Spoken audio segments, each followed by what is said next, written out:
right, what's up? Welcome to the fifth chapter. I'm Dennis Fithian. We're waiting for B Chap to come on in. He said he's experiencing technical difficulties, but as you see, Brian Jelinek is here, and we're ready to get things underway. Brian, what's up, man? How are you? What's going on, Fith? What's going on tonight? How are you? I'm doing great. I'm glad. Let's see. Hey, there we are. We are live. I didn't know, man. So it's the first time that I've been able to hook it up. That was pretty easy, man. You just push a button and you're ready to go. Well, we've got 5 chapters for you. I don't have those in front of me, but we'll be talking about going to games, the NBA. The Tigers are making some moves. Jim Brandstatter talking about the Dr. Anderson and Bo Schembechler situation out in Ann Arbor, and we'll have the major wager as well, which I'm hot on the major wager tonight. You know, I dabbled a little bit, Brian, into back when in the first round when LeBron, after Anthony Davis went down, he was like, put it on my back, and it was the 27.5. And I'm like, oh man, are you kidding me? He's saying that he's going to put it on my back. I pounded the over, and you know what? It went under, but I wasn't deterred. The next game, it was 32.5. And I said, you know what? I'm going back to the well. I mean, here's one of the greatest players of all time. And, you know, as you know, by now that didn't happen. Nope. Fast forward to tonight, Kevin Durant. I walked into this saying, all right, what's the over and under have to be? You know, I'm thinking, you know, Durant. I'm going over on Durant. He's the best player. So I'm like, it's probably going to be 32.5. And I'm like, well, at what point do I got to say no? And the point is 35.5. The total.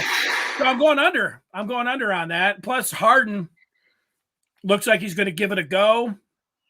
That could take down his point total. I saw Blake Griffin was at 11.5, and I thought, wow, that's pretty good value. Let me do that. And then a little more research, though, and Griffin sat out most of the second half. Mm-hmm. And they didn't say whether it was an injury or what. I mean, they were getting blown out at some point, but you got to think that he's hurting a little bit. So I'm not going to go with the uncertainty of Blake Griffin, even though if he was fully healthy, I like the over and 11. So just I guess we're doing the major wager here right off the bat, but that's what I'm at least thinking about for the wager.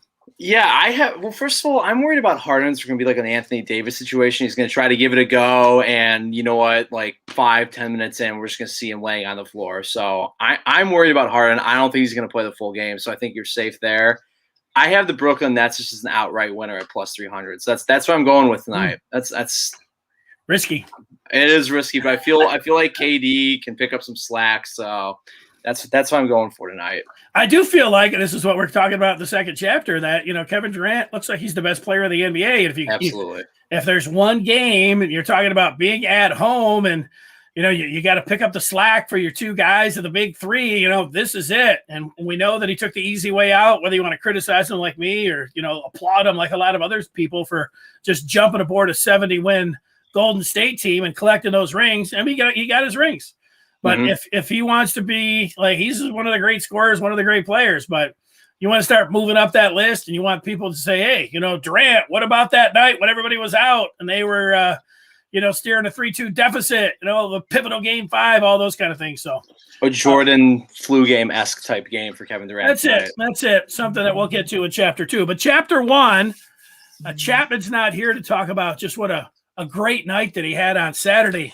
He went to the casino and he had I don't know what they call those private rooms. I've never been to the casino, the gaming casino. I've been to the casino, but not with the sportsbook down there. So I think you have to be there to get a full appreciation for all the screens and everything else. But I did see him, you know, taking pictures, in pictures. And, you know, he bet a bunch of games and he bet the fight. And he just is, you know, was thrilled. And he was like, you know, just how great is it talking about being a sports fan, going to the game, sports book, sports bar, or staying at home watching the game? Let's rank those. I think staying at home is the best way to watch a game. I enjoy having my own food, my own bathroom, and my own couch where I can flip through different games at the same time. I would have to put actually being at the game at the bottom of the list now, just because I haven't been to a game in over 2 years and I haven't done a sports book yet either, but I like the idea of having every single game in front of you like that. But I definitely think being at home is the way to go. Well, you know what? I get that argument over the years. We talked about it so much, and I thought, you know what? I've got a 55-inch curved screen TV. Mm-hmm. It's awesome. I've got my own food, my own drink, the bathroom right here. But over the last 15 months, like you mentioned, I've been, locked down, and I haven't been to a game. And so here I am, full schedule of games, TV and everything else, snacks, drinks, being able to watch it. And I'm just like, I miss going to the games. I miss hanging out with my friends. I miss being able to go to the bar to watch them. And the thing is it's a hassle going to a game. And it costs you $1 million. You got to drive down there. You got to fight the traffic. Who knows who you're going to sit around. You could be around a bunch of jerks, all kinds of things like that. But you know what? Every time I've gone to a game and done all of that, and bathroom lines and everything else, exorbitant prices, concessions, all of it, every time that I've gotten out of there, I've been like, I know why I like this, man. Being in a live game, there's nothing like it, man. The intensity, the people around you. Afterwards, I'm just filled up with the drive home, and even afterwards, you get home, you're just like, man, that experience was. There's just nothing like going to the game. That's why bands, you can sit around here playing your favorite songs all day long. It doesn't cost you anything, but man, you'll drop hundreds, to go out there and see live music. It's the same concept. Yeah, I will definitely with the band thing. Absolutely. I tried watching a live show on YouTube of one of my buddies, his friends in a jam band, or his brothers in a jam band, and just had a show on YouTube, and it didn't hit the same. Nothing about it was great. But when you're looking at the sports aspect, my biggest question would be, are we talking about Detroit sports right now, or like in the heyday of some teams? Like what are we talking here? Well, that's a very good point. You see Chapman right there. He's out there. It's like a kind of the reverse role. He's on the stream there. He's typing in. Keith's like where he's at. You can see he's got he's joining in with his own rankings coming up here in the first chapter. The one thing that has been very obvious here during the postseason, and I think the NHL and NBA playoffs have been great. Watching them, but it does remind you, going to Red Wing games during the playoffs. Oh, it was epic. Nothing tops it. No, and the Pistons when you got to go back for a little while, but I can remember, going in the midst of going to, their 6 straight Eastern Conference Finals and the 2 finals, a couple times being Eastern Conference Finals against the Heat and just sitting there. And the whole play, it's the hottest ticket in town. Everybody's, dressed up, fired up, and you're sitting there before the game. The Pistons got all the thing with, they got the flamethrower and the final countdown, all that. They got it all, man. It was amazing. Yeah, nothing topped that. But just being in the year 2021 and also being a college kid, I am so broke and I can't afford to do any of that. I can't afford $13 beers at LCA to begin with. So I love the idea of having I can invite who I want to have. It's always going to be controlled. I have my own food, own bathroom, own couch, own television. It's never going to top that. I have to put the sports book near the bottom as well, just because I've never done it. I do like going to sports bars to watch the game, though. I watched the Michigan State Duke game a couple of years ago at Hopcat and Royal Oak. That was absolutely electric at the time. Being there, high-fiving random people who I've never seen before. RIP to that place, but high-fiving random people at the bar is an awesome experience as well. It's like high-fiving your neighbors at a sporting event. So that's a tough list. I don't totally agree with Chapman's rankings, but I'm definitely going to go at home, sports bar, at the game, sports book.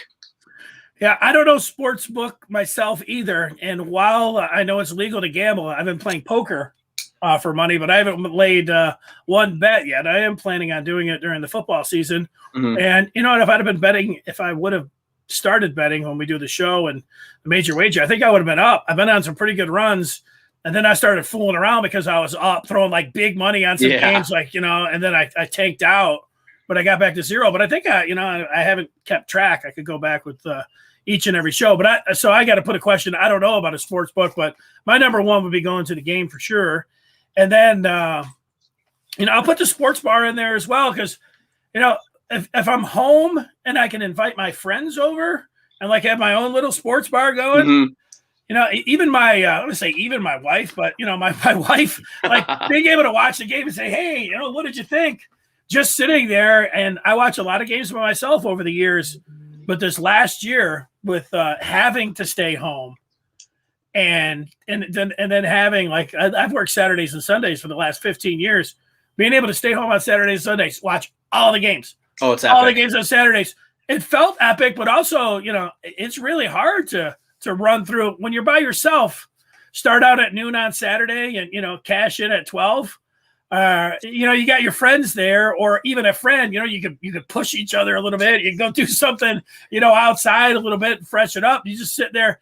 I drink 3 beers. The next thing you know, by 4 o'clock, I'm taking a nap, or I drink more than that. By 8 o'clock, I'm missing the night game or something else. So pacing becomes an issue there. But let's see. Let's go through some of the feedback here. We've already heard from Keith, who was wondering where Chap was, and Chapman's got his rankings on here, and Keith's coming back. He's talking about the sports venue here. NCAA tournament and NFL is the best at a sports bar with all of the TVs, and you swivel and catch a lot of action, but just watching one game is better at home. Unless, and I think this continues on, it's a big game. I'd rather be at the game like I was for the Pistons in the 80s. I was at every game of the playoffs, and there you go. I'm going to look and disagree with some of this. The thing about the NCAA tournament, there's you talk about RIP to bars, the Damon's. I mean, you're still Damon's. You're old enough to remember the Ribs and Damon's, no? Where's Damon's at? Well, there was a bunch of them. It was a chain. I think might have been known for their ribs. I'm not sure about that, but the whole thing was you went in and they had, I would say, at least 6 pretty gigantic screens that went right across the front of the place. So everybody loved going there for sports, kind of like being at a sports book, except you weren't gambling. But the NCAA tournament was great. I mean, you had 5 of the games going on. I don't know what would be on the 5th one, maybe a schedule of what was going on. Actually, I think they'd have all games. And I can remember going there, starting at noon and getting out of there at 12 and then doing it again on a Friday. I'd get home on Friday and I would know who won, but you'd ask me well, what'd you think? And I'm like, I don't know, man. I just watched all of this at once, man. And it was just crazy. I couldn't pick things apart. I couldn't, it was too, I think it was just too much information, going on. But I know some people thrive on that. They just love it. Completely bombarded all the time with information. I like watching one game. If it goes to the commercial, I like being able to go over and have another game, but I found myself, looking around too much, and it was a little bit too much for me like that. My biggest question with the sports book is I haven't been to a casino since COVID. Do they still allow smoking in casinos? I don't know. I'm going to say yes, but can you smoke in the sports book? Because that's going to be an absolute hell no for me. I can't deal with that I can't deal with that smell. So that is automatically at the bottom of the list for that reason. I wouldn't be able to do that. I don't want to be nauseous the whole time. Yeah, good point. I don't know about that. We'll have to have I know Chapman will know the answer to that. Let's see. Paul W. in the house. Always good to see him. 5th man Chapman. Yeah, well, we got finally figured out, let's get him out of here. I wanted to host this. Oh, he's waiting for me. I didn't know I had to. Oh, there he is. Finally. Oh, jeez. Little Brian Chapman on the bottom. He is the little Brian Chapman. It took you 5 minutes to let me in. I'm sorry. You get over here, you're running the controls. I'm lost in thought. I'm reading the feedback. I looked down there at one point and I just saw you're going like this, and I'm like, he's not ready. He's on a power trip right now. I was waiting for you to let me in. So you had a big day. Oh, that's me. Yes. Let's see. There we go. Yeah. I on Saturday I went to the casino to watch UFC 263, and then I went back on Monday night yesterday to watch the 76ers and the Hawks, and also to watch the Tigers on Bally Sports Detroit. And I was only halfway watching the Tigers. I was mostly watching the NBA game, and a lot of that was because everybody else at the casino was watching the NBA game. I can tell you, if you go to the casino, nobody cares about the Tigers. Nobody cares about NHL playoffs. Only people there that are watching sports are watching the NBA playoffs, and maybe a select baseball game or two. But for me, the reason I have the rankings the way I have them, with stadium number 1, sportsbook number 2, sports bar number 3, and at home number 4, is I mean, there's nothing like the energy of being inside a stadium, particularly of your favorite team. Like for me, that'd be Penn State. And going to a whiteout game, like there's nothing that can rival that. 107,000 fans there. For you, Dennis, 110,000 Michigan fans. For little Brian, a packed Spartan Stadium, about 40,000 fans. There's nothing like going to an event like that, seeing people that most likely, going with somebody that and having so many people around you erupt when something great happens. But number 2 for me is the sports book. And I heard you guys talking about, I don't know if they allow smoking. Before the pandemic, they allowed smoking, but they don't allow smoking anymore. So that's a huge plus, because before then, from a breathing standpoint, it'd be better to go to Windsor or actually go down to Toledo, to Hollywood Casino. But all 3 of the Detroit casinos have designated smoking areas outside. So that's a huge bonus. And it's very similar to a sports bar, but the big difference is that you got people that are betting on games, and so they have a different type of vested interest in the outcome. And while you're sitting around watching the games with your sports bets either in your hand because they're in the app, or in their hand because they're on the ticket, you get to talk to other people who are betting on various games. Like, oh, what are you betting on? Oh, I see you were excited about that home run that was hit. Or, oh, you're hoping for the over. I got the under. I got a parlay of these 2 or 3 events. And then to see a game like yesterday's game in the NBA go down the way that it went, with everybody that was rooting for the Sixers just like puffing out their chest, thinking about how much money they were going to rake in, and it was a formality because they're up by 13 points. And then to see the Hawks come back, and people like me that are betting on the Hawks pumping our fists like, yeah, let's go, come on. And Trae Young's breaking all these shots, but he's got 18 dimes, and to see them pull off that victory was amazing. Because if I was just watching the game at a sports bar, it would have been cool, but I had a vested interest in the game. The one thing about the sports bar, and I'm reminded of Keith talking about Damon, so when you were at your seat, you had a controller and you got the audio of the game that you wanted up there. Is it like that at the casino? No. At the casino, they have a big screen that has whatever the main event was. So for yesterday, that was the Hawks versus Sixers game while I was there. And then they have the audio for that, and then they have the smaller screens on the side with the baseball games. I think there might have been a hockey game as well. But yeah, they don't have one. They don't have a separate speaker for each game. Yeah, Keith rolling through them. Damon's was awesome. Champs is still around, and I'm not sure. And there's only one location of Champs left in West Bloomfield. No, it's not there anymore. I live over on that side. Not there anymore. I liked Doc's, and I also liked the place that was across from Chelios, or was it not Chelios's? I like Chelios's, but across from the Palace, Cicerelli's, right? I mean, they had big screens. You guys ever get in there? I've never been there, but I'm about to do something revolutionary. All right. Boom! Double tap. Oh, I thought you were burping or something worse than that. That's no. Chap, at the sports book, what's the median age like? Is it like people my age, close to your age? Well, that's one of the great things about it. There's a big echo, so I'm just gonna leave here. Bam. Good idea. And you're able to get Jelinek back down low. Look at that. Yeah, right where he belongs. But one of the great things about the sports book is that there is a wide range of ages. Like if you go to a sports bar, just about everybody there is going to be under 40. But yesterday I was sitting next to a guy that was probably about, I can't tell if he was 50 or he was 60 because his face was weathered because he was a smoker. But he was certainly at least 15 years older than me. That's not a very nice thing to say about Dan Leach. So, he looked pretty good in the picture. You know what? But earlier, sorry to interrupt you, when John was talking about smoking, and I didn't say Dan was the one taking all the pictures, and he's got like this. It looks like a little closet, but he's always like, "Hey, I got the private booth here." But then he's like, "Here's Chapman. He's got 50 bets down," and I'm thinking, have 50. I'm thinking, yeah, of course you could smoke in You're there. Dan rolling, wouldn't be there. No, you can't smoke in the booth. You cannot smoke in the booths.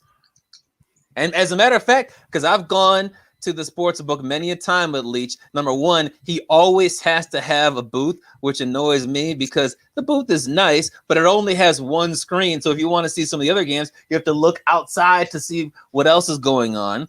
Number two, what's the booth? What's the advantage of a booth? Yeah, seriously. I mean, if you're with a little party, you little got like five or six of your friends. I don't think it's that great because you can only fit 3 seats in there, which is not huge.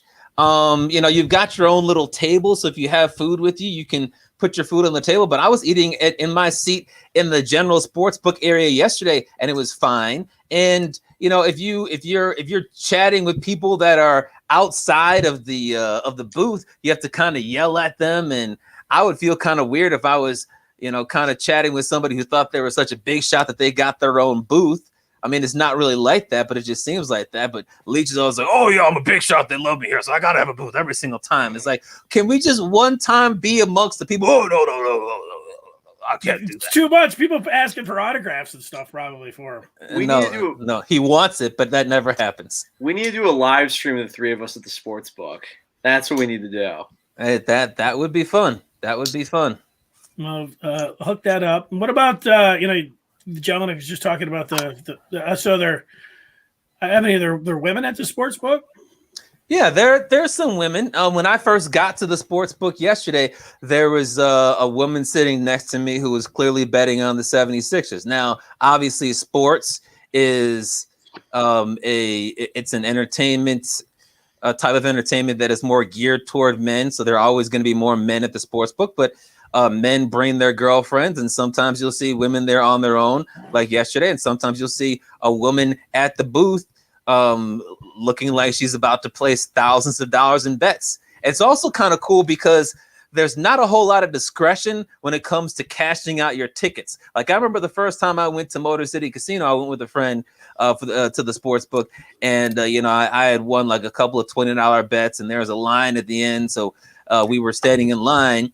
And they have a little screen right at the window that shows you how much money the casino is going to give you. And, I was about to get like $50 or $80 back. And I was talking to my friend. And then I looked up like 3 or 4 spots ahead of me to the window. And I saw this person was about to get like $7,000. And I was like, oh, I guess my little $50-$60 doesn't mean much. When that person ahead of me is getting, months worth of rent and all this other stuff. Speaking of, you get your little $80. Here's somebody getting $7K. Get out of the way. There's Beth, MSU hockey, football, basketball, fantastic in person.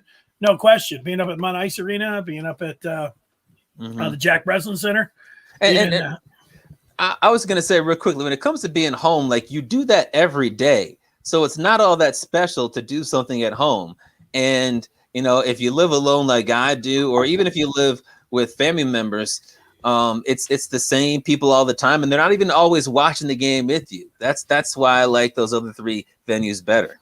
I'm with you on that. I just had an experience last year. I could watch as many games, didn't have any chat, and then I watch 4 or 5 games on a Saturday, 4 or 5 games on a Sunday. I miss having a friend to be able to watch the game with. Yeah, I want to talk about going out to a sports bar. And Keith was reminding me putting up all these places that are now closed, but. You guys ever heard, or it used to be the sports reporters did their show from the ESPN Sports Zone in New York. Yeah. I was, my first trip ever to New York was there, and it was, so it would have been 2004 because it was the Robert Horry game. So it was that game 5 of the 2004 NBA Finals. I was there in New York, and the place is just jam packed, and people like it's a movie. Gigantic movie screen up there. They're playing the game and people are into it. You're not gambling, but man, fist pumping, line out the door, $10 beers. I mean, hey, couldn't beat it. No. Oh, I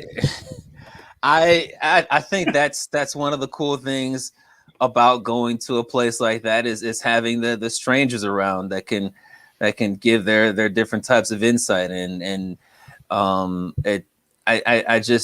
love that experience of making it more of a social event. And when you do it at a stadium, a sports book, or a sports bar, it's not just about you sitting around watching the game. It's about making it a social event. I don't know if I totally agree with that one. I don't like talking to people around me. Usually, then if you're a recluse, then stay home. I get that. All right, let's get through some of the feedback. Paul talking about being able to get Bally's. That's for you, chap. You don't have it right now, do you? I don't. So that's a perk of me going to the casino. It's free to watch Bally Sports Detroit. It's free to watch UFC events as opposed to paying $60. So yeah, you're not missing anything without Bally Sports Detroit. I know. I listen to a lot of Tigers games. You miss Sibo's insight. Try to give you some of that, but you can't only get that during the game. That's okay. Some big news. The beard went from upgraded to doubtful to questionable to giving it a go. Twin Peaks. Never been to Twin Peaks, Sideshow. Where are you from, Raj? Oh, yeah, there. That's I get that line of thinking there from Jelinek, who's vaping in his picture there. Isn't that what you're doing? That's John F. Kennedy smoking a cigar. Oh, okay. Dear God. I don't know. I told you before, my eyes aren't the best. So put your glasses back on, man. You could think that was you vaping. Okay. All right. I gotta get off the show. I'm done. That was enough? That's enough. I'm good. All right. He's throwing it out. I don't know how to was Beth's in here. Boom, there he's gone. Okay, look at that. He wanted out. Right. And he is out. Thanks. I'm surprised. Oh, okay. Now I'm back. There it is. Well, we turn the chapter to the NBA, as you indicate here, and that gets us to the NBA playoffs, and there it is. And that's losing another star player. Bucks, are they the favorites in the East? Are the Suns the favorite in the West? Now, as far as the sports book goes, the Knicks are actually not favored in tonight's game, and yet they still are the favorite to win it all. But as you know, your NBA history, the Game 5 winner, when it's tied, goes on to win the series 83% of the time. So it's a little bit crazy there. I was ready to make a case like, Chapman was talking about when the Sixers were up 13. It's like, hey, you know what? Embiid I like him better than Giannis, Ben Simmons. Let's go. I like these complementary players. I think the Sixers are the team to beat. And then they lost. And so, you got that. And then I do think the Suns are the favorites to come out of the West. Isn't that true with the updated, just talking purely Vegas-wise? Yeah, I can see if I can check on that in just a moment. But I know from my perspective, the Suns, which is a team that I know you were high on and you picked, I think, last week to come out of the West, should be the favorites because they only have to go one more step to get to the NBA Finals. And you look at the other Western Conference series, and it is a toss-up. The Jazz were dominant at home, and then the Clippers were dominant at home. Playoff P wasn't all that good in Utah, and he started looking like Playoff P when it came to the series shifting to Los Angeles. You got Reggie Jackson, who's trying to make it look like it's a big three with his 20-point games and shooting from Steph Curry range. So I think that because that's a toss-up, because I still think the Jazz have the edge in that series, but with the way the Clippers have played in the past two, they could win the next two. The Suns, given that they are going to have all this rest, given that they're going to have home court if they play the Los Angeles Lakers, I like them to come out of the West as of right now. And when you look at the Eastern Conference, it's got to be the Bucks, because I think that the Brooklyn Nets are done. I get that James Harden went from being out to doubtful to questionable to going to give it a go today, but you're going to go from out to giving it a go when you had a hamstring injury that set you out for the last week. That suggests to me that he is either going to be on a minutes restriction or he is going to tweak his hamstring or Davis. He's going to – what's that? He's going to be Anthony Davis. He's going to play for 5 minutes and get hurt. He could do that, or if he plays, he could be less than 100%, or it could be a combination of all that. And if they're going to have James Harden, gimpy going on one leg and playing for 15 minutes and all that against a Bucks team that's won 2 in a row, where Kevin Durant in the last game was trying to carry the team in the second half without Kyrie Irving. I just don't think that's going to happen, because those secondary pieces like Blake Griffin, who for whatever reason didn't play in the second half, like Bruce Brown, like Joe Harris, Brown. Yes, the offensive and rebounding weapon suddenly. They're a lot more effective when they have 2 other stars on the court with them. When it's just KD, or when KD's riding on the bench, then they're just an average team, and an average team is not going to beat the Bucks. I've got Bucks in 6 at this point. So they're not the Bambies anymore. Not the Bambies. They're not. And I was thinking about my labeling of them as the Bambies, and the big reason that they're not the Bambies right now is not necessarily because of the way they played, although they played great defense and won when the Nets had 2 stars in game 3, but it's because of the injury issue. Because I think if the Nets had been healthy for game 4 without Kyrie twisting his ankle so badly, that it would be 3-1 Nets, and the Bucks would look like the Bambies right now. But I can't label them the Bambies if they are tied at 2. Now, if they lose this series, they're absolutely Bambi again. I don't like Giannis. He's boring to watch. He can't shoot a 3. He takes 5 minutes to shoot a free throw, and he's airballing. He's jacking up a lot of threes in this series. I don't get that. And he can't make them. And the only thing he can do is he just gets 7-5 reach. He just squares you up, and then he bulldozers you right to the basket. And then the other thing I don't like is you get the challenge of play. I've watched all the NBA games that I watched this year, and they had the challenge last year. They show that challenge. They never. They're always like, no, that's it's got to be definitive or whatever else. They took that foul back and gave him an and one. I was like, what the hell was that? That was such homer officiating and superstar treatment. When you can't. It was close enough. It wasn't totally oh yeah for sure. That was. I mean, it looked like it could have been a charge to me. No, I didn't like that part. And I just I need a bad guy, and I found one. Giannis and the Bucks. I'm down on them. They're not entertaining to watch. I agree. I think they are kind of boring to watch. I don't like watching the Bucks either. I don't want to see them in the Eastern Conference Finals. No, I know a lot of people are down on the Nets. They're the villain because they got their 3 guys. And they just threw them all together, and they only played 8 or 9 games together. And now, you got 1 guy in, 2 guys out, all this stuff. But, they're a lot more entertaining, than watching Milwaukee. Chapman, are they still the Bambies if the series is tied 2-2 and all 3 guys are playing for the Nets? Are you still calling them the Bambies or not? No, they wouldn't be the Bambies because if all 3 of those players were healthy, I think I said before, at the start of the playoffs that the Nets would, they'd hardly lose any games.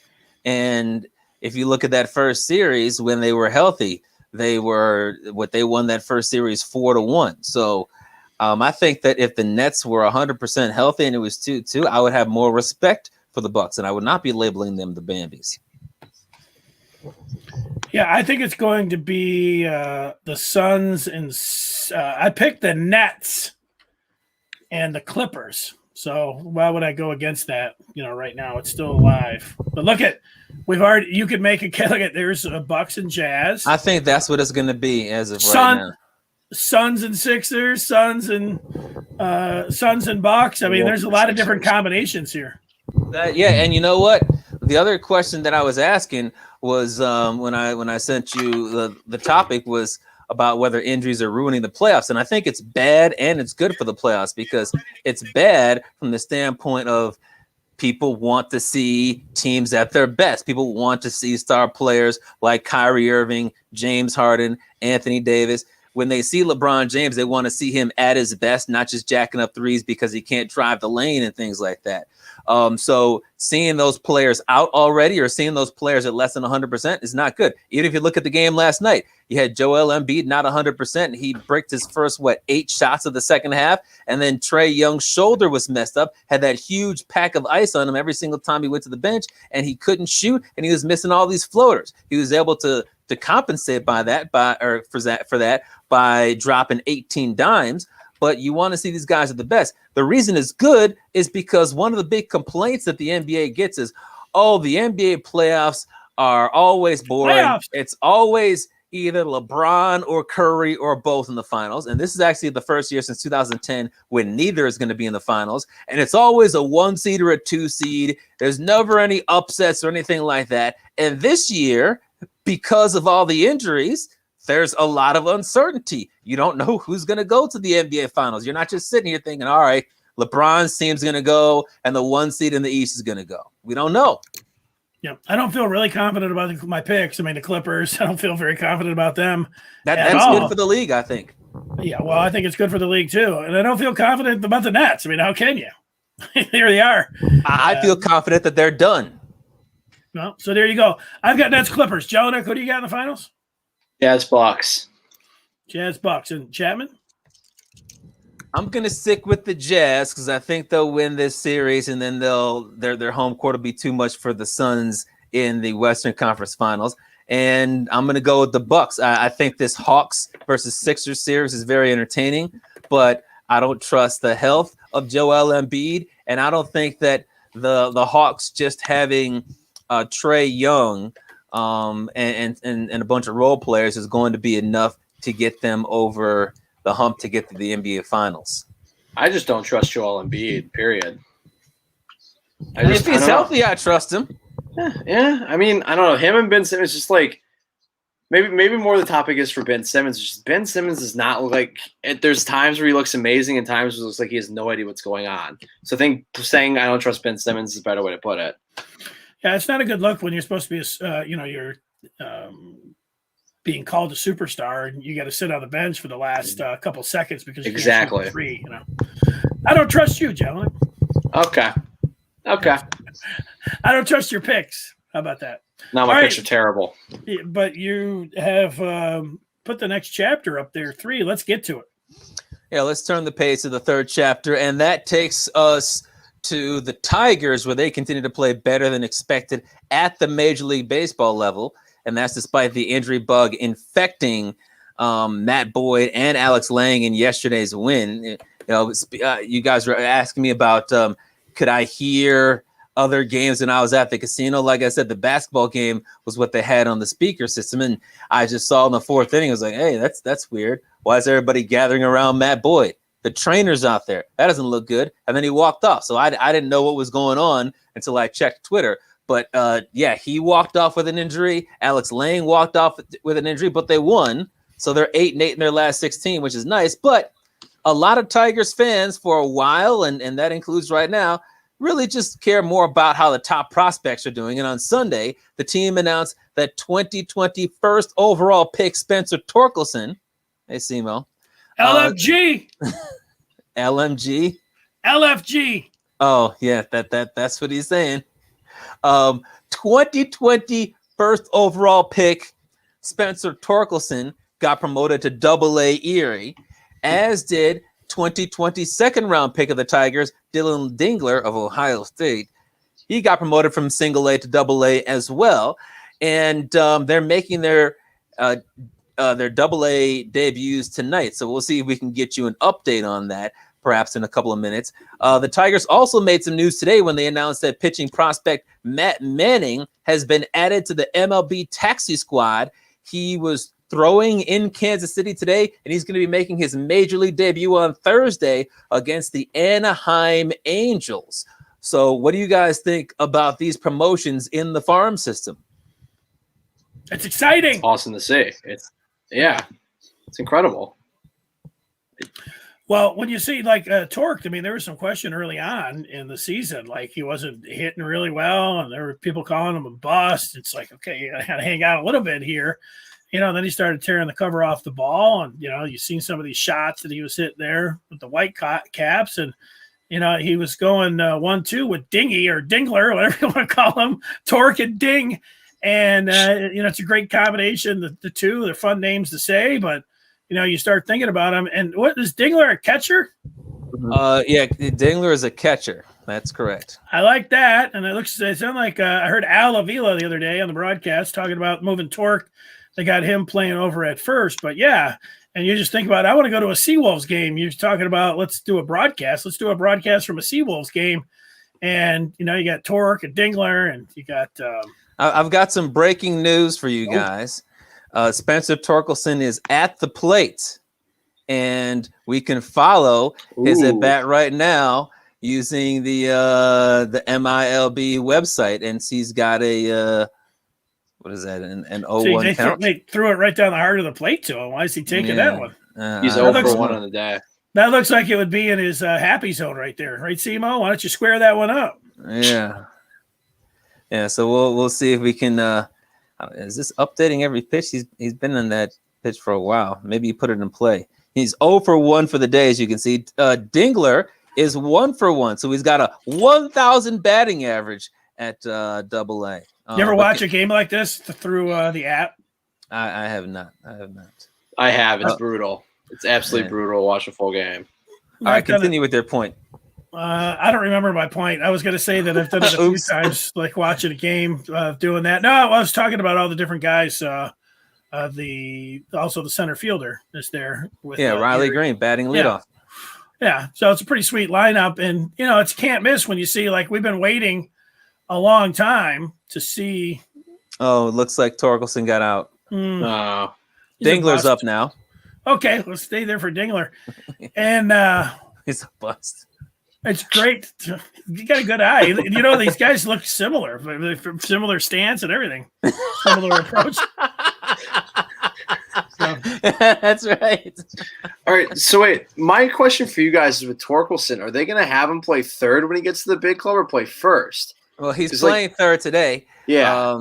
As you can see, right there, you can see third. I can't remember. I can't see very good. I guess I can see. He is playing third. Yeah, he's gonna. I would assume he's gonna play.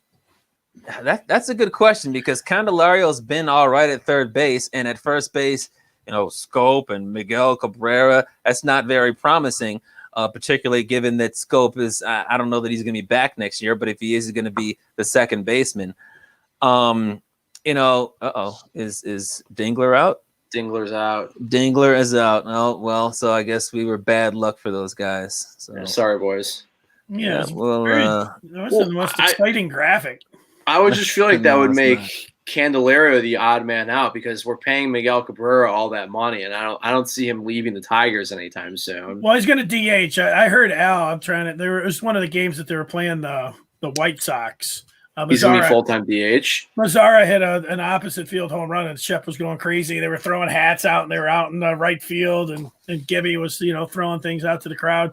Mm-hmm. And, Al was there, and they asked him about Tork, and he said that they're playing him a lot more at first base. It sounded like if you would have said, hey, where do you think Tork's playing, they're AA out, I said, oh, he's at first. So I think that's because of Jamer, and, they can DH mostly Cabrera and just give him some time here or there. You already mentioned Scope, he could easily be gone at the deadline at the end of the year.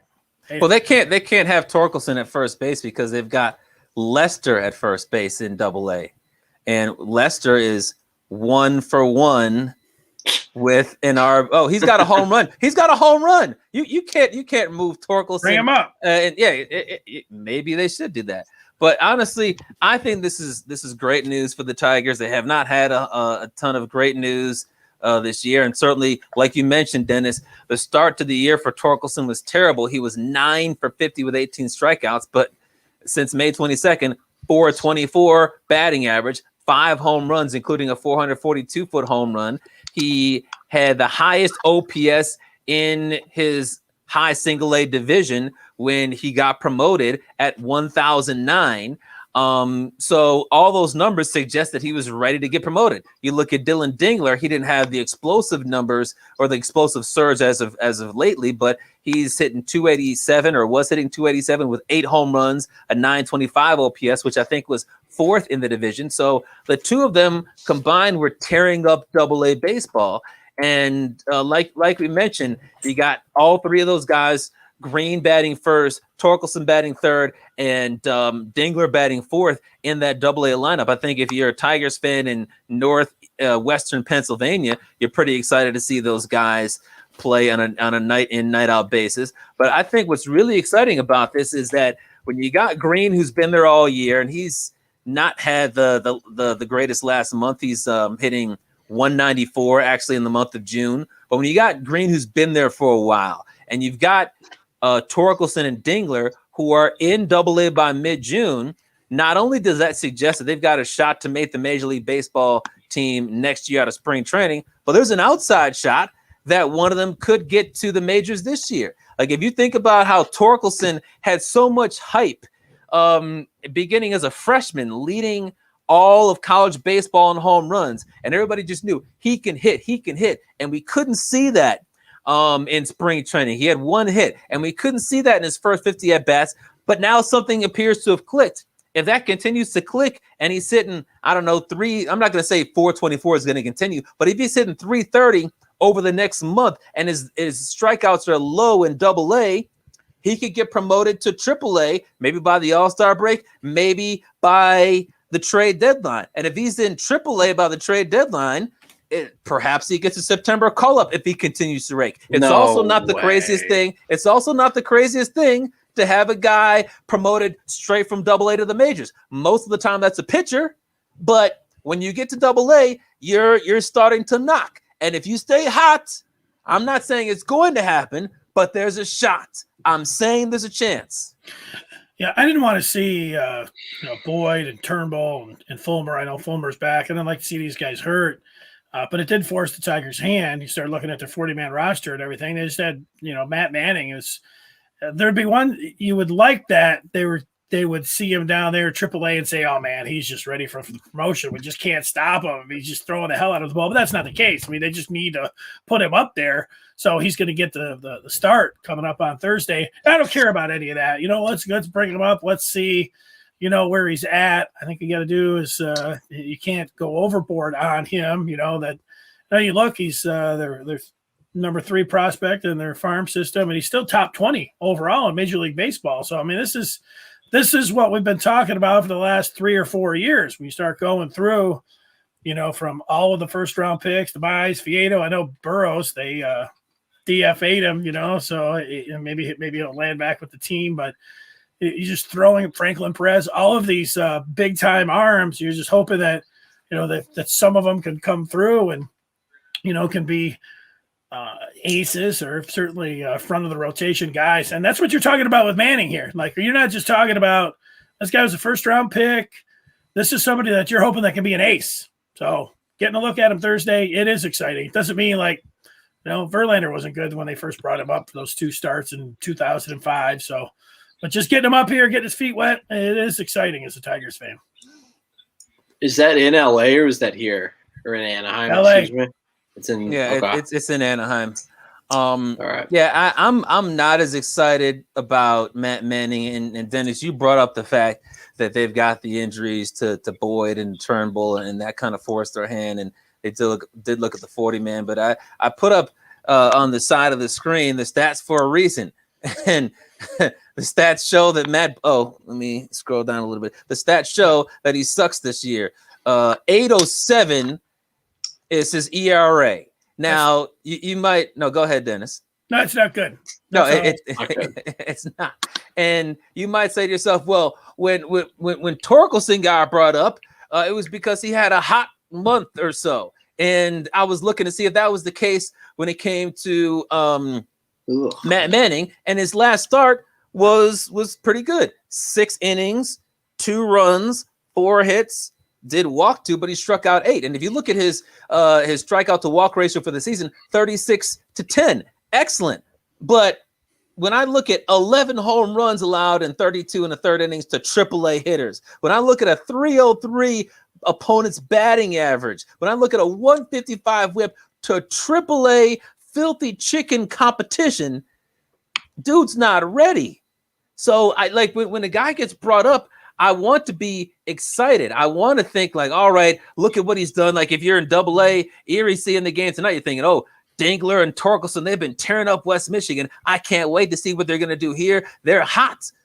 Matt Manning's ice cold, and he's going to go from facing Triple-A competition to Shohei Ohtani.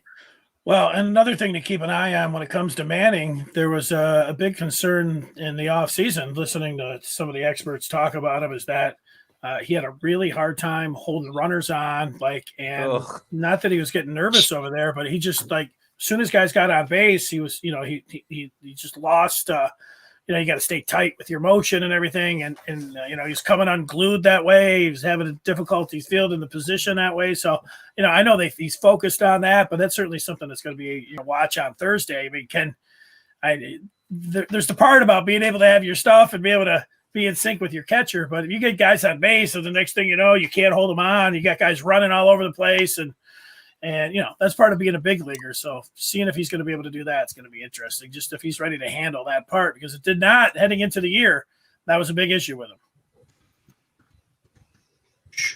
Yeah, what do you think about that, Jelinek, little Brian? I'm sorry, I was getting ready to read some, getting ready to handle the chat on YouTube. Okay. You have to be excited. I mean, he's number 3 overall prospect in the system. Like, it's a new arm, it's a young arm. You have to be excited for that. I mean, obviously, oh god, if Simo's here, that's terrible. But yeah, let's go. You have to be excited.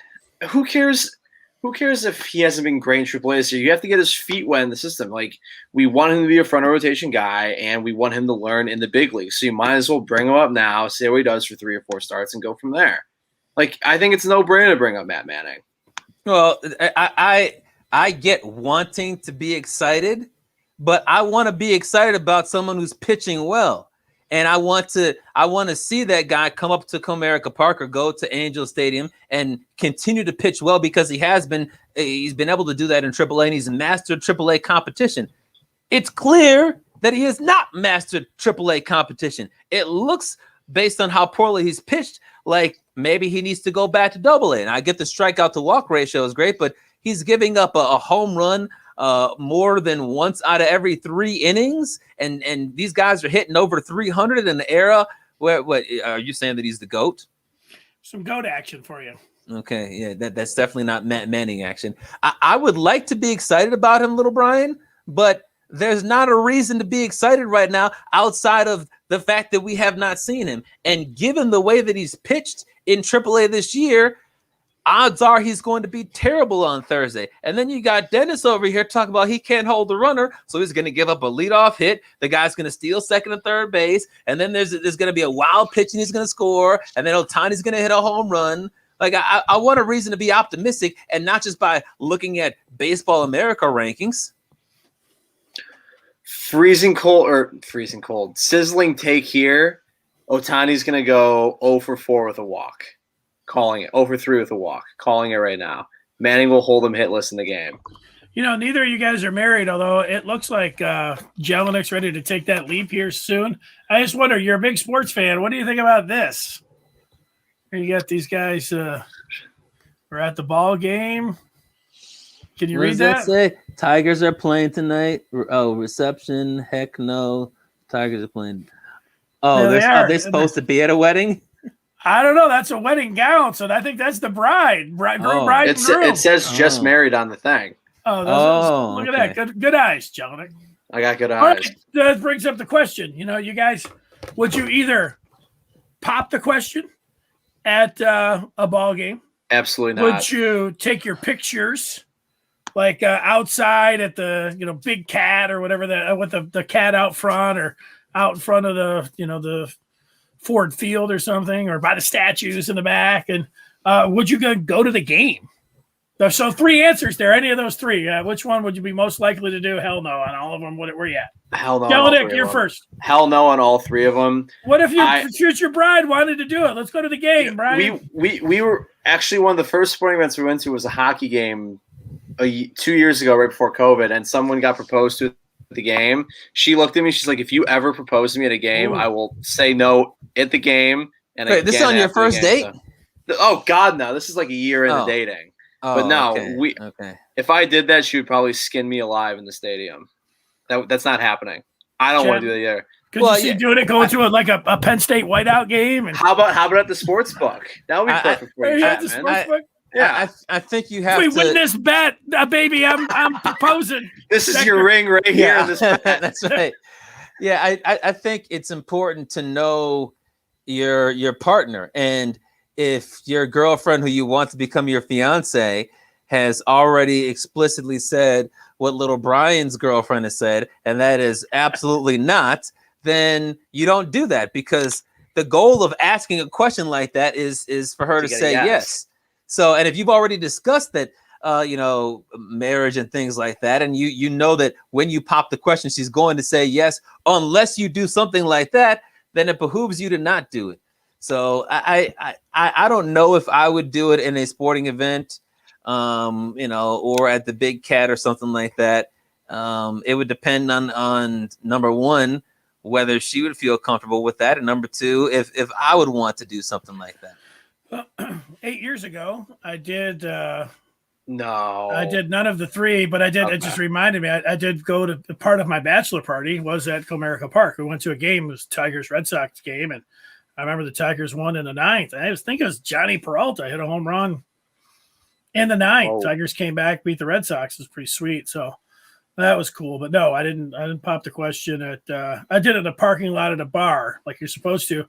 And then you popped in a parking lot of a bar, my man, like next to a puddle, and somebody smoking a cigarette, and some cold nights. It was the restaurant that I had met her at, and I wasn't planning on doing that, but I was getting nervous. I had a plan to when the sun was going down. That was going to be my plan. I didn't have a great plan, I'll admit that. But as I was driving around, I was kind of getting nervous. I was kind of like doing these Michigan laps and everything else. And I'm like, there's no place really to pull over. I don't have a great place, And I guess you wanted to pull over to do it? I was going to pull over, and there was the sun. I like sunsets. And, I'm surprised she said yes. She said yes right away. Let's do it. I have a problem. Just one problem for me is I can barely. Homegirl won't watch sports with me to begin with. If she watches a football game with me, I have to watch Bravo, Real Housewives with her. So that kind of stinks. Could be a deal breaker. Here's the key. What you do is you watch the game first, and then watch Housewives after you've eaten, so you can go to sleep. That's exactly it. I've already played that. I've already played that game. It works like a charm every time. Yeah. Yeah, well, I'll tell you, when the Red Wings are in the playoffs, or the Tigers were in the playoffs, or the Lions are – well, I guess the Lions have never been good. My wife likes watching big games and playoff games, but she hasn't watched many games with me in a couple of years. Good for you, man. Because there aren't any big games, at least when it comes to Detroit teams. She watched the Rutgers game last year with me. Ugh. Wasn't that like 4 overtimes?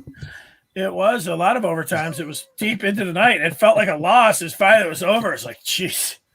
Well, and then that's when your boy Cade McNamara said, "What if we run the table? No one's ever gonna forget about how many overtimes it says. What if we run the table? Yeah, let's go." Well, it shows you. I watched the game for 4 hours. I turned it off. I went to bed, and then the first thing people were grilling me on was like, "What'd you think about the celebration afterwards?" And I was like, "I don't know. I went to bed. I watched the game for 4 hours. That's the only thing you want to talk about is that they celebrated afterwards. Like you gotta watch right to the end.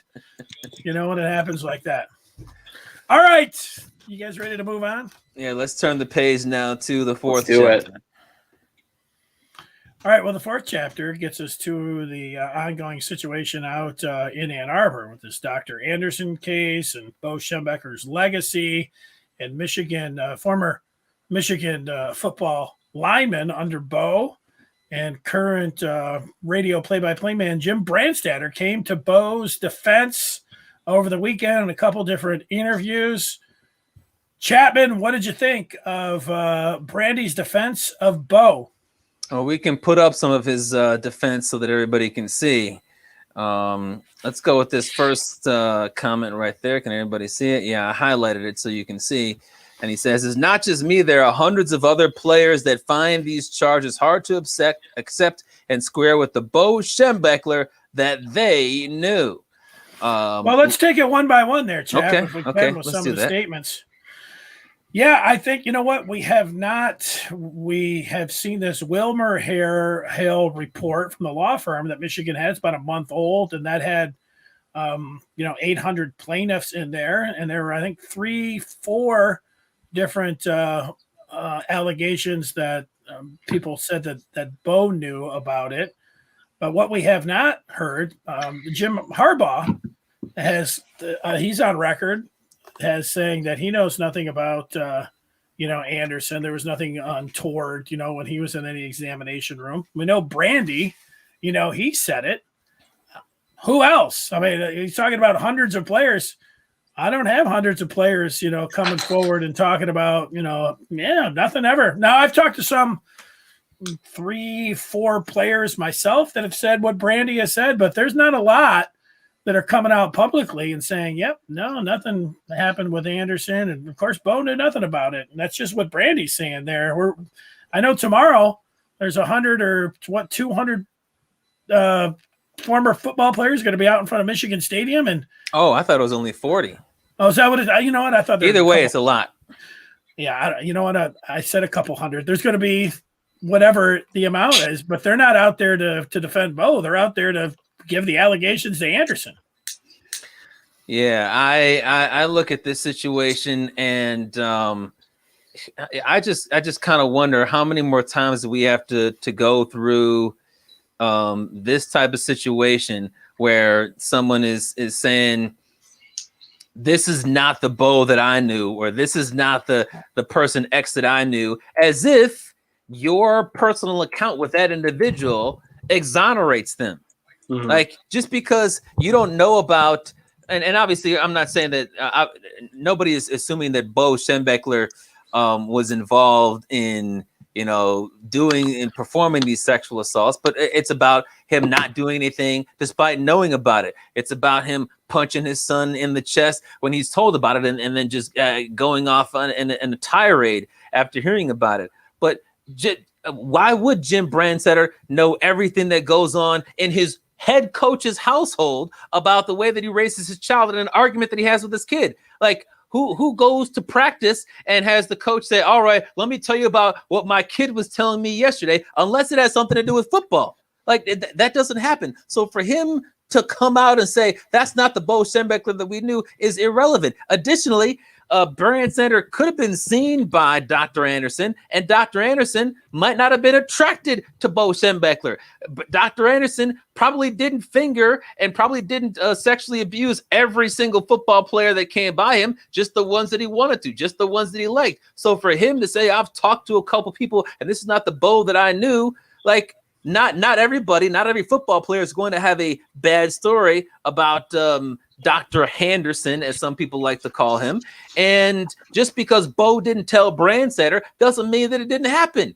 I don't get why people have to come out all the time and say, well, because I didn't hear this person say this, it cannot be true.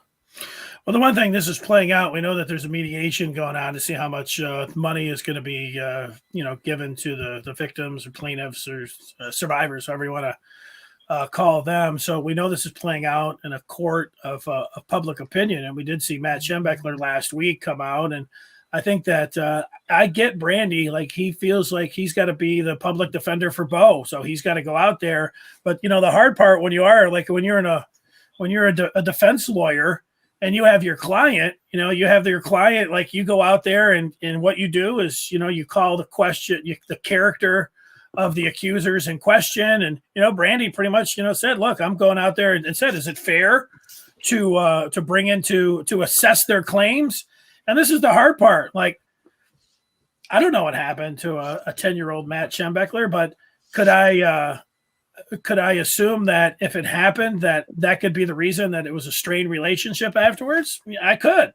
So, Brandy doesn't know. I don't know. But the part about, well, he's always been a scourge of the family. Nobody's liked him. He's tried suing. Well, this could be the reason. So, telling an accuser, like, yeah, he's been in and out of rehab, or some of the things that I've heard about him, shaming the victim here, it could have been because of this. But, Brandy's playing public defender of Bo in a public forum to get public opinion. And that's a tough spot. I just want to say, I think that, when you rise to the level of a guy like Bo, and, people had always said his integrity and you'd never see him do any of these things. I feel like if it went all the way through and somebody like Bo found out that he had whatever it was, a blind spot, that, he said, I trusted the medical profession too much.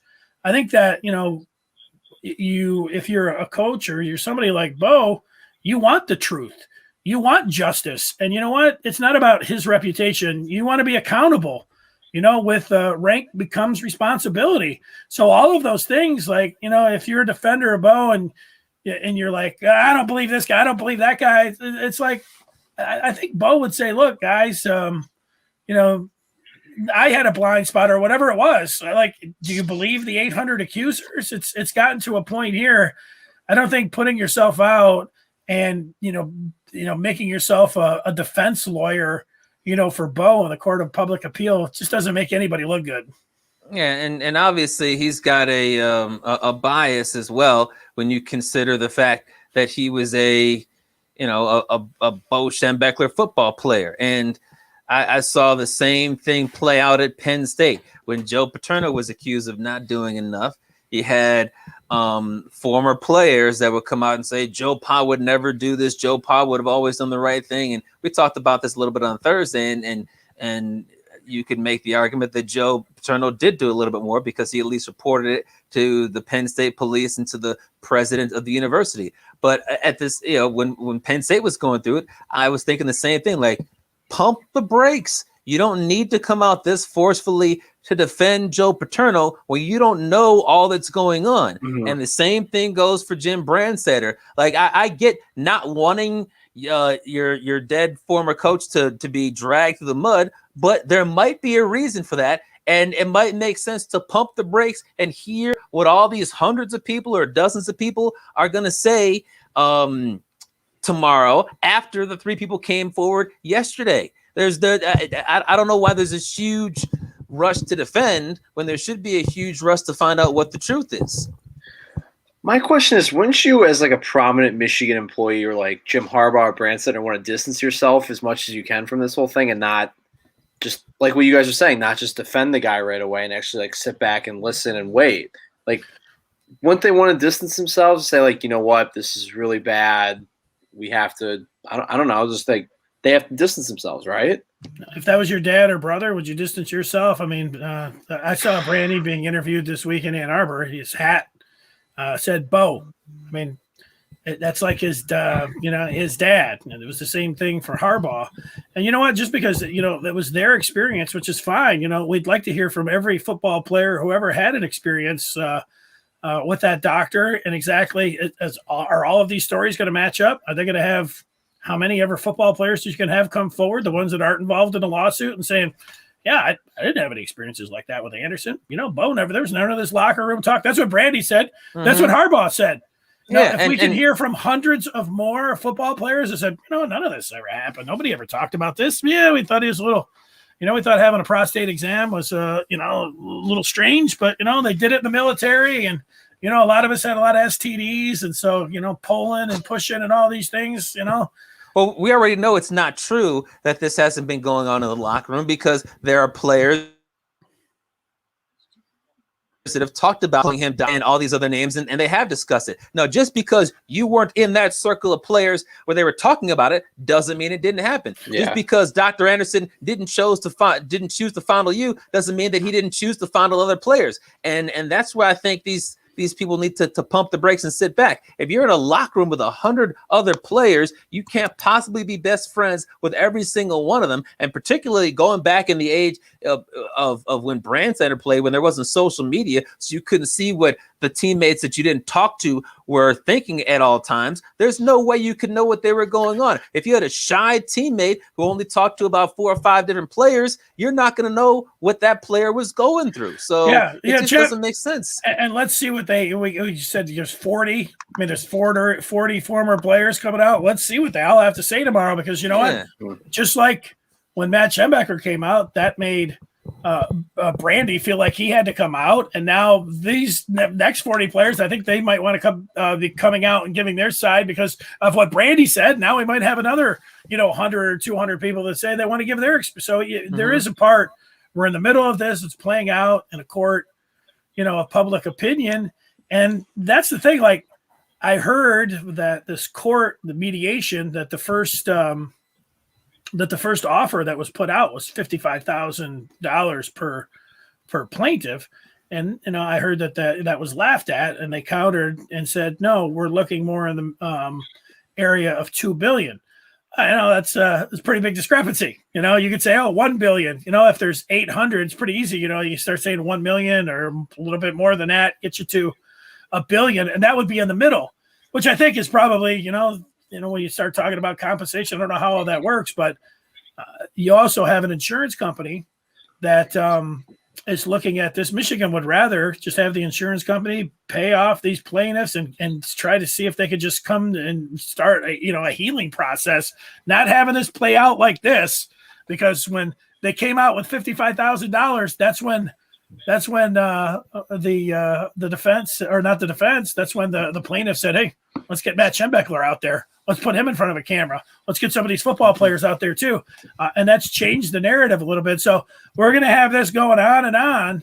If they can't come to some sort of resolution, it's just going to keep playing out like this. Mm-hmm. And, it's like going to make people like Schembechler, like Brandstatter look stupid, because we've seen this all the time. Whether you look at, somebody like Harvey Weinstein, or you look at a politician, you got somebody that'll come out immediately and say, I've never heard of something like this being connected with this person. And then other people come out and say, oh, yes, oh, yes, oh, yes. And then someone else will say, well, I'm still not sure. And then, oh, yes, oh, yes, oh, yes, tenfold what you had before. And so it looks like that's what's playing out this time. You would think that somebody as smart as Brandstatter, who's a Michigan man, would know that this is how things are playing out. But his first idea was, let me go out and defend Bo Schembechler. It doesn't mean anything. And you brought up, Dennis, like, well, little Brian, what if it's something like this was accused of your dad? Like, I've thought about this scenario in the past. Like, what if a family member of mine was accused of like what if my sister was accused of being a drug queen pin, and she was bringing in kilos of coke and shooting folks and all this other stuff? I mean, it would be hard for me to believe, and that would not be the sister of mine that I know. But when the FBI starts presenting their case, and when they start showing, still photos of my sister pointing a gun at somebody, or and all these other people that I don't know of are coming up and saying, oh yeah, I know her, she was ruthless and all this other stuff, then that might change my opinion. And I wouldn't be just out there saying my sister couldn't do this, because there's obviously potentially a part of my sister that I don't know about. Obviously, none of us are going to be apples to apples, but what if this was, 30 years down the line, and your sister had passed away and there was no still photos, and there was 3 or 4 people that were coming out, and 3 or 4 people that you didn't respect their opinion, and you thought they had an axe to grind. That's Brandy's position, I think, on it. That's true. And tomorrow it'll be more than 3 or 4 people. Well, that's true. And a gigantic lawsuit where they're talking about $1 billion is not 3 or 4 people either. I think it's a bad look for Brandstatter to be doing that right now. I think it's really going to come back to bite him. I don't think, it's going to come back to bite him. I'm sure it will. Pump the brakes. It's all you need to do. All right. You guys ready to move on? Yep, we can turn the page now to the 5th chapter. And that takes us to the major wager, which is an opportunity for us to show off our sports betting expertise and perhaps get you guys a little bit more money. Dennis and little Brian, we'll include you today. Remind us, we'll start with little Brian. Remind us what you were betting on Thursday and what you're thinking about for tonight or the next couple of days. I took Tampa Bay on Sunday afternoon to win, and so I took them, and that was not great. And then today I have the Brooklyn Nets at plus 300 to win outright. So I'm feeling good about that one, even though I'm feeling good about it. The Nets at plus 300 to win outright. Yes. I didn't think that the odds were that crazy for the Nets. I thought that, because I think they're only like a 2-point favorite. I mean, that's a fake number, because right now, the Bucks are up 12-2, so it's not looking good. And with the Bucks up 12-2, the Nets to win is plus 185. So I mean, you can say that you took them on the money line, but I don't believe that point spread. I took the outright from your PointsBet app. Just did like a plus 300 outright to win. Are you talking about to win the series or to win tonight's game? Oh, excuse me. I didn't read mine properly. To win the series. Yeah, because it was plus 165 for the Nets to win. Okay, that makes more sense. Yeah. That's still 12-2 Bucks does not make your pick look good. Yeah, I'm following the game. Don't worry. I know. I'm well aware. All right, Dennis. Yeah, well, last week I had the Sixers on Tuesday, but I came back and I had the Clippers on Thursday, so I split that. I didn't like it, but I went into tonight's game like I did last round, and I was looking at that point total. And before I looked, I said, "All right, Kevin Durant, it's a legacy game for you. Your two sidekicks aren't going to be there. It's all going to be about you. You might not even get Blake Griffin out there with you, so you're going to have to come up big. You're going to have to show everybody why you're the best player." You want to be considered one of the best players ever? You want to say you're the best player right now? You got to go out there and win this game. You got to put this team on your shoulders, and you got to get it done. But then I asked myself, what do I think the point total is going to be? And I thought, it's probably going to be around 32.5, 33, 35.5. When I looked it up, and I said, you know what? That's going to be too many for me. I'm going to have to go with the under on Kevin Durant. And if I'm the Bucks, man, I'm making somebody else besides Kevin Durant beat me. And before, I thought about when Blake Griffin, the over and under was just 11.5 for his total. But since he sat out the second half and I'm uncertain about his health, I couldn't play that one. So I played the under 35.5 for Kevin Durant, which is a gigantic total. Yeah, if he's got no help, then that would suggest that he could score a lot. But that's a big number. On Thursday, I picked the Nets on an alternative spread at -7.5 to take out the Bambies, and the Nets didn't suffer any injuries in that game because it was game 3. But the Bambies won 86-83. It was an ugly offensive game, but they won that, and then they had that surprising win in game 4 with Kyrie getting hurt to even the series at 2-2. But before I get to my pick tonight, I have an announcement to make. Until further notice, and I'll put you guys back on the screen so I can see your reaction. Until further notice, and perhaps permanently, I am suspending my strikeout prop bet model. Whoa. Yeah, it has been pretty awful over the last month, and it's not been so awful that I can say I should have just picked the opposite. It's been hitting in like a 45 to 50% range. So you want to hit at least 53% if it's even money on each side. But a lot of the picks that I've been doing have been like -125 or -150. So I just, I see your little comment there, Dennis. After starting it in the middle of April and having it go so strong to the middle of May, it's really just fallen off. So I always said to myself, as long as it's making me money, I'm going to use it, but it's not. So I'm suspending my strikeout model. Yes, it is looking like poop right now. That's for certain. When you first brought that onto the show and it hit the first night, I was like, oh my God, this guy's a freaking genius. And then you've just gone slowly downhill each time. Yeah. I don't understand it. I've been tweaking the model to adjust for different factors, and I just can't get it to go. So as far as tonight is concerned, I was going to go with a different type of prop bet by taking the under on Harden's points because I didn't think he was going to do much tonight, but I couldn't find it. And I think that sports books are probably smart not to know what to pick for Harden's point total. So I ended up picking what I said I thought the Bucks were going to do, and that is the Bucks to win the series in 6, 4-2, and that was at +125. Only problem is, as I was preparing for the show, I forgot to actually bet on it.